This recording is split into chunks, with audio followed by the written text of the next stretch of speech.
Leverage what you have, prototype the rest. Leverage existing tech and assets and partnerships wherever you can. Take advantage of work that was done already. Leverage tech, tools, assets, and relationships to catapult your development forward, and likely further reducing bugs, all the while continuing familiar customer functionality. Leverage what you have and prototype the rest. Formalizing avoiding not invented here syndrome is important. Harvest and leverage existing tech, tools, assets, and partnerships, anything that is available to the team for your product and service that can expedite its delivery, improve its quality, or just make development better for the team. And give credit where it is due, of course. Don't be a code, tool, or asset thief. Give recognition where it's due. Prototyping. Prototype early and often. Validate concepts and features. Again, prototype and focus test them early and often. So, prototype rough quality proofs and feature functionality without polish to establish concept feasibility, accessibility, and customer desirability. Early prototypes should be ugly, fast, and cheap to make. Again, prototype early, prototype often, and in stages of quality. Polish the best winning functional prototypes. Focus group test the polished winning prototypes for feedback and insight. Iterate on those prototypes and their polish loops until your ideal product, service, feature has been found and proven, or until your time box has run out. If the time box has expired, that is usually a good indication that the idea is not good enough and you should abort. So about making a proof of concept. Build an integrated proof of concept to prove the envisioned final product service is good and delivers on its promises. If you do not build it, make sure the developer already has one. Convert the product or service prototypes into modules, wherever possible, that can be integrated into a master product or service down the road or be reused. Create master product service software or services, ideally a game or cloud feature that you can actually consider for a release candidate. Focus group those proofs of concepts and the final product, all the while, I say again. Iterate your proof of concept and polish loops. Again, until your time box runs out.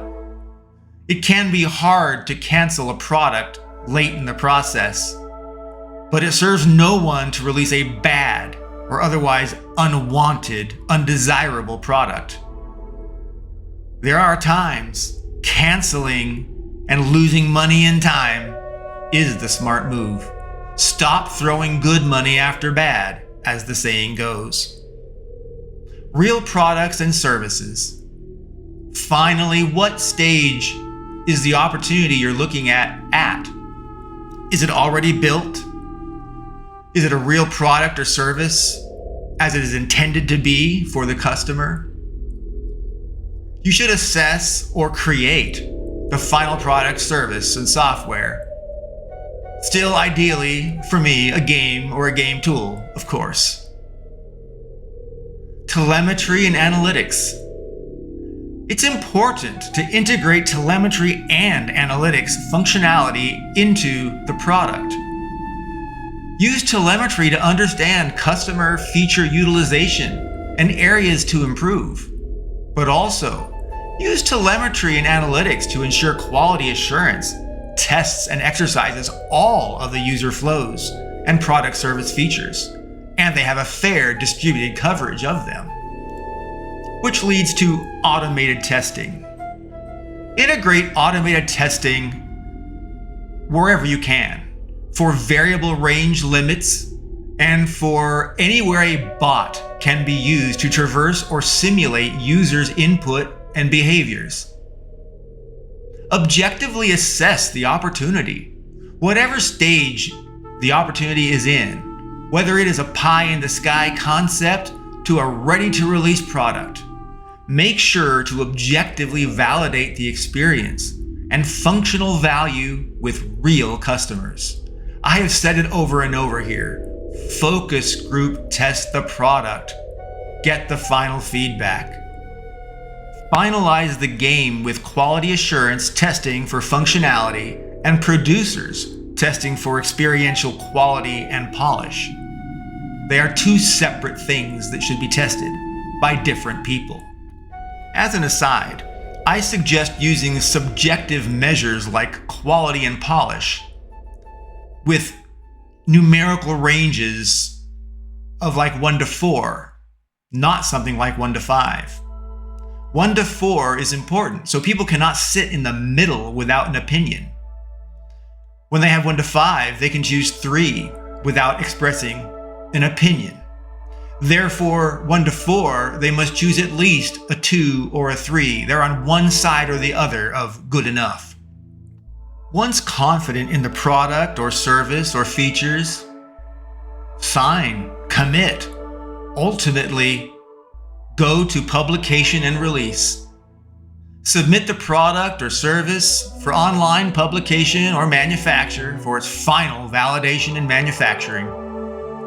And of course, distribute and publish the product at retail or through online. There you go. That was a mouthful and 2 data bytes. Seriously, I speculate few people will have listened through this long-winded spiel of an episode on assessing, seizing, and delivering new opportunities. So hats off to you. You are a rare breed, and I hope there was something of interest or of value for your time listening to this podcast.